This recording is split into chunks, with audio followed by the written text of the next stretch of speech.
உலகன் தொலைக்காட்சிக்காக ஆசான் செந்தமிழ்ச்செழியன். இப்பொழுது நான் சொல்லப்போகிற விவேக சிந்தாமணி பெண்களுக்கெல்லாம் ஒரு நிந்தாமணியாக கருதலாம். ஆனால் ஒன்றையொன்று கருத்தில் கொள்ளுங்கள். திருவள்ளுவருமான் கூட பெண்வழி சேரல் என்று செய்திருக்கிறார். இதெல்லாம் எப்படிப்பட்டதுன்னா, கெட்ட தீய பெண்கள் நிறைய சமூகத்தில் இருக்காங்க. ஆடவர்களில் இல்லையான்னா அது அவர்களுக்கு கொடுக்கப்பட்ட உரிமை அல்ல, அவர்களுக்கு கொடுக்கப்பட்ட பெருமையும் அல்ல. பெண்களுக்கு கொடுக்கப்பட்ட பெருமை. அவர்களில் தவறு செய்தவர்கள் மிகவும் சமூகத்திற்கு தீங்கை அதிகமாக விளைவிக்கும் என்பதனால்தான் பெண் முன்னிலையாக, அதாவது மகடு முன்னிலையாக இது பெருமையை சொல்லப்பட்டிருக்கு. இதில் இதை படித்தேன்னா உங்களுக்கு, அல்லது நான் இதை விளக்கினேன்னா உங்களுக்கு எரிச்சலாக இருக்கும். அது பெண்களுக்கு ரொம்ப எரிச்சலாக இருக்கும். காரணம் என்னென்னா, அப்படிப்பட்ட பெண்களால் ஒரு பெண் படித்தால் 1000 ஆண்கள் படிப்பதற்கு சமம். அது மாதிரி ஒரு பெண் கெட்டால் 1000 ஆண் பெண் அனைவருமே கெடுவதற்கு காரணமாக இருக்கும் என்பதனால் பெண்ணின் பெருமை மிக பெரியது. அருமை குறித்தே இவ்வாறு நம்முடைய கவிஞர்கள் பாடி வைத்திருக்கார்கள். ஆணாதிக்க சமுதாயம் என்று கருத தேவையில்லை, கருதினாலும் தப்பு இல்லை. ஏனென்றால் அப்படிதான் அன்றிருந்திருக்கிறது, இன்றும் இருந்து கொண்டிருக்கிறது. ஆலகால விஷத்தையும் நம்பலாம்,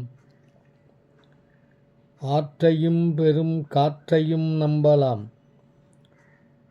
கோலமா மத யானையை நம்பலாம், கொல்லும் வேங்கை புலியையும் நம்பலாம், காலனார் விடு தூதரை நம்பலாம், கள்ளர் வேடர் மறவரை நம்பலாம், சேலை கட்டிய மாதரை நம்பினால் தெருவில் நின்று தியங்கி தவிப்பரேன்னு இருக்கு.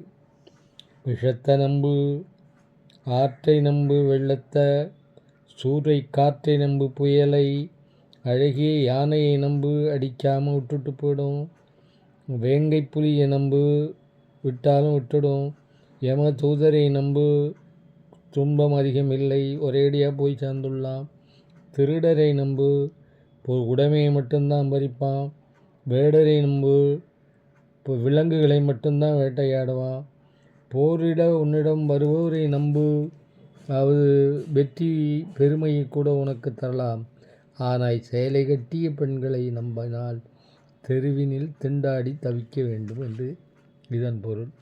இப்போ சேலை கட்டிய பெண் இருந்தால் குழாய் சட்டை பேண்ட் போட்ட, கவுன் போட்ட, அல்லது தாவணி போட்ட பெண்ணை நம்பலாமா என்றெல்லாம் கேட்கக்கூடாது.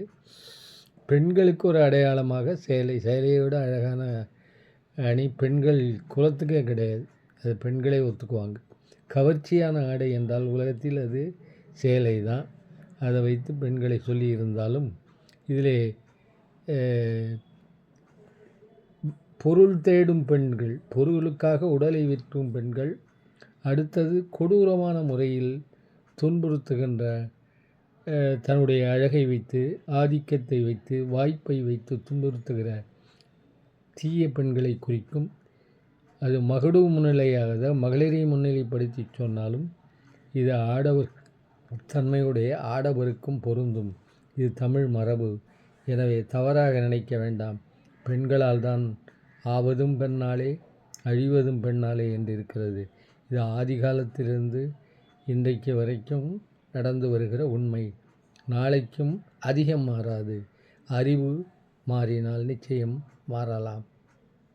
நாம் அதனால் கொஞ்சம் மகிழலாம். நன்றி, வணக்கம். உலக பெண்களுக்கு, அறிவுள்ள பெண்களுக்கு வாழ்த்துகள். நன்றி, வணக்கம்.